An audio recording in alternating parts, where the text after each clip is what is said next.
রাষ্ট্রীয় গোয়েন্দা সংস্থা যথেষ্ট তৎপর থাকা প্রয়োজন ছিল কিনা এই সময়টাতে, তাদের তৎপরতা নিয়ে আমরা প্রশ্ন তুলতে পারি কিনা। প্রথম আলো কিংবা ডেইলি স্টার অফিসের সামনে আমরা যে ধরনের ঘটনা ঘটতে দেখেছি, গণমাধ্যমগুলোকে আসলে আমাদের আরো বেশি নিরাপত্তার আওতায় আনার কথা ছিল কিনা।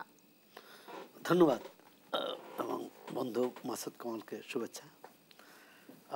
বিষয়টা হচ্ছে দেশ যেভাবে চলার কথা ছিল সেভাবে চলছে না। ছাত্র গণ অভ্যুত্থানের যে প্রত্যাশা ছিল সেটা ধীরে ধীরে কিন্তু মিয়ে যাচ্ছে, ধীরে ধীরে ফিকে হয়ে যাচ্ছে। সাধারণ মানুষের যে প্রত্যাশা ছিল সেটি অন্তর্বর্তী সরকার কোনোভাবেই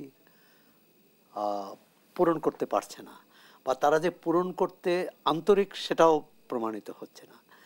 গত এক সপ্তাহের যে ঘটনা ঘটলেও সেটা কিন্তু এক সপ্তাহের ঘটনা না।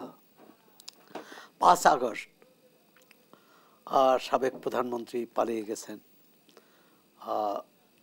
দেশ ত্যাগ করেছেন, কিন্তু গণভবনে সেনাবাহিনী ছিল, আইন শৃঙ্খলা রক্ষাকারী বাহিনী ছিল। ধরে নিলাম পুলিশ নিষ্ক্রিয় ছিল বা তারা হীনবল ছিল, তাদের ভয় ছিল। সেনাবাহিনীর তো ভয় থাকার কথা না। মানে একটা বাড়ি বা একটা স্থাপনা রক্ষা করতে পারবেন না তারা, এটি বিশ্বাসযোগ্য না। অর্থাৎ তারা কি করতে দিয়েছে?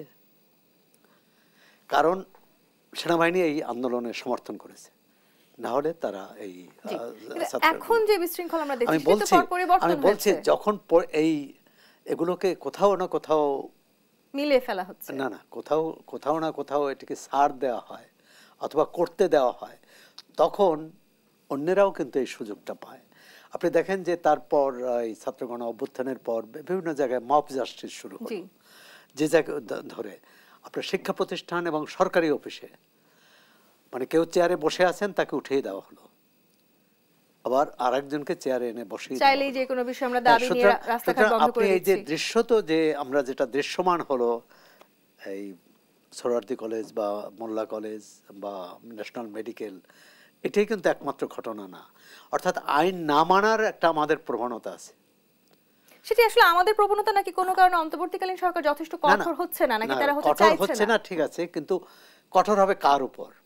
অন্তর্বর্তী সরকার তো যারা সাবেক স্বৈরাচারের সমর্থক ছাড়া সবাই তো তাকে সমর্থন করেছে, এই সরকারকে অভিনন্দিত করেছে, এবং ছাত্র নেতারা তো বটেই, এবং ছাত্র নেতারা এই সরকারের অংশ। সুতরাং যেটি মাসুদ কামাল বলেছেন, আমিও মনে করি সবারই দায় আছে, সম্মিলিত দায়। এবং একটি সরকারের, তো আপনি গোয়েন্দা বিভাগের কথা বললেন, সরকারের বিভিন্ন রকম, এবং এই ছাত্ররাই কিন্তু আন্দোলন করেছে।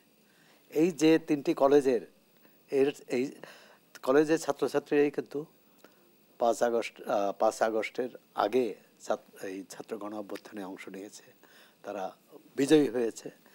এখন একটা হচ্ছে যে এই ছাত্র নেতারা নতুন কমিটি করছেন বিভিন্ন জায়গায়, সমন্বয়ক আমরা দেখছি, আবার সমন্বয়কদের বাদ দিয়ে নতুন ভাবে তারা সাংগঠনিক, কিন্তু এই ধরনের বিশৃঙ্খল ঘটনায় তারা আসলে কি করছেন সেটি নিয়েও তো প্রশ্ন আছে। এটা হচ্ছে যে তারা কি করছেন, আর সরকারের তো মেশিনারিজ আছে, তার রাষ্ট্রযন্ত্র, সেটি ব্যবহার করতে পারছে না। কেন করা হচ্ছে না, কেন কঠোরভাবে সেটিকে প্রয়োগ করা হচ্ছে না, সেই প্রশ্ন তো প্রত্যেকের মনেই এখন উঠতে পারে।